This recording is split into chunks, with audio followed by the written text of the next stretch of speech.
December 1944. Snow blankets the Ardennes forest. American units are collapsing under a surprise German offensive. It will be known as the Battle of the Bulge. Allied command is shaken. German armor punches through defensive lines. Thousands of American soldiers are surrounded at Bastogne. Inside a dimly lit command tent, one general studies a map.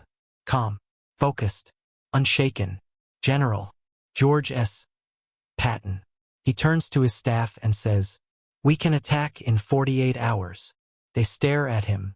Rotate an entire army. In winter under enemy pressure? It sounds impossible. But for Patton, speed was not a tactic.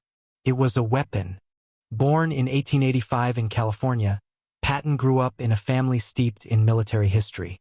From childhood, he was obsessed with warfare. He studied Napoleon Bonaparte and Julius Caesar. He believed he had lived past lives as a soldier. United States Military Academy.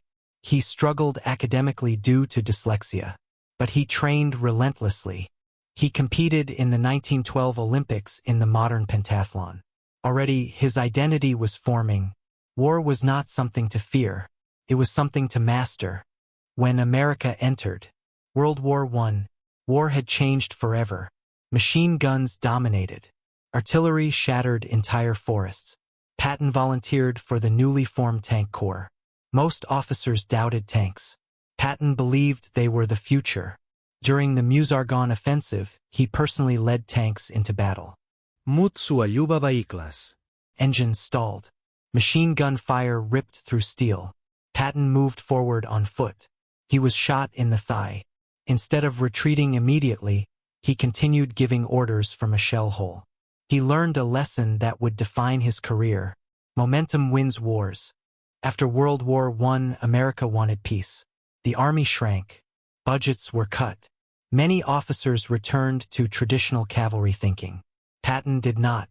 In 1918, he had seen the future tanks. They were unreliable and slow, but he understood their true power. Speed, breakthrough, momentum.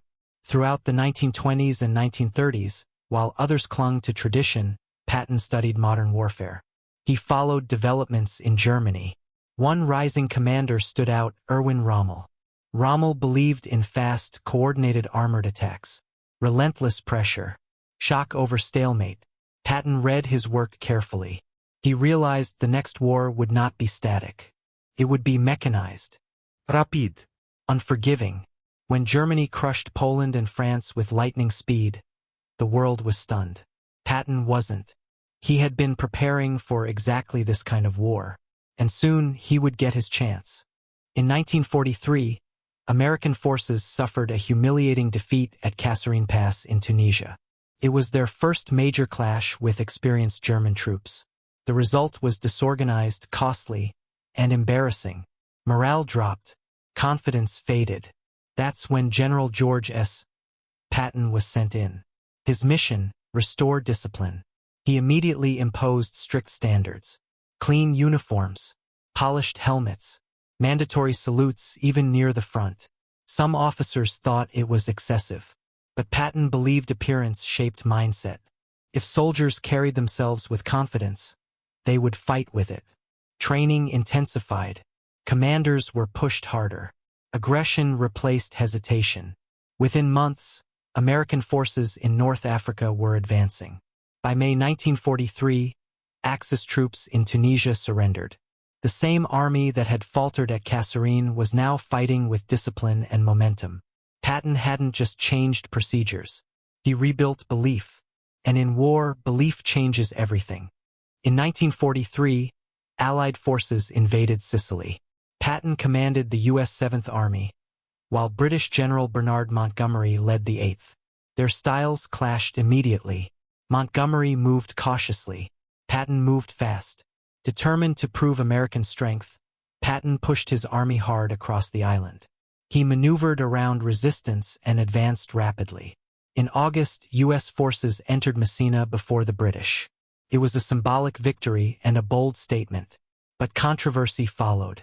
During a hospital visit, Patton slapped a soldier suffering from combat fatigue, accusing him of cowardice. When the story reached the United States, public outrage erupted. Supreme Allied Commander Dwight D. Eisenhower forced Patton to issue a public apology. He was removed from frontline command for months. His career nearly ended. To some Americans, he was reckless and insensitive. To others, he was a relentless wartime leader, brilliant in battle, controversial in character, and his future now hung in the balance. Before D-Day, Patton was removed from frontline command because of the Sicily controversy. But the Allies didn't sideline him completely. Instead, they turned his reputation into a weapon. By 1944, German intelligence considered Patton the most aggressive American general. To them, if a major invasion was coming, Patton would be leading it. The Allies used that belief. They created a fake army in southeast England. Inflatable tanks, wooden aircraft, fake landing craft. Radio operators transmitted constant, staged communications. False intelligence reports were leaked. The target was clear: Pas-de-Calais, the narrowest point between Britain and France. Germany prepared heavily there. Even Adolf Hitler believed Patton was waiting to strike. But the real invasion landed in Normandy. Because German forces expected Patton elsewhere, they hesitated to move reserves. That hesitation mattered. Patton never set foot on the beaches that day. But his name, his reputation, helped shield the real invasion force. Without firing a shot, he helped make D-Day succeed. And soon, he would return to the battlefield for real. After D-Day, Patton was unleashed. He took command of the U.S. Third Army. What followed was one of the fastest advances in military history. His forces raced across France. German units collapsed before they could reorganize. Patton demanded constant attack. Speed is the essence of war. He outran supply lines. He pressured logistics officers relentlessly. Some called him difficult, but results spoke louder. By late 1944, his army had liberated vast territories. December 1944, Germany launched its final offensive. Allied lines were stunned, but Patton had already prepared contingency plans. Within 48 hours, he pivoted his army 90 degrees north. Through snow, through ice, through chaos, his forces relieved Bastogne. It became one of the most celebrated maneuvers in U.S. military history. In America, his legend was sealed. After Germany surrendered, Patton made controversial political statements about the Soviet Union. Tensions rose.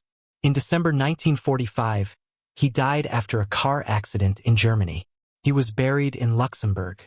Among his soldiers, his grave faces east, toward the men he once led into battle. Was he flawed? Yes. Was he controversial? Absolutely. But in the darkest moments of World War II, America needed speed. America needed aggression. America needed George S. Patton.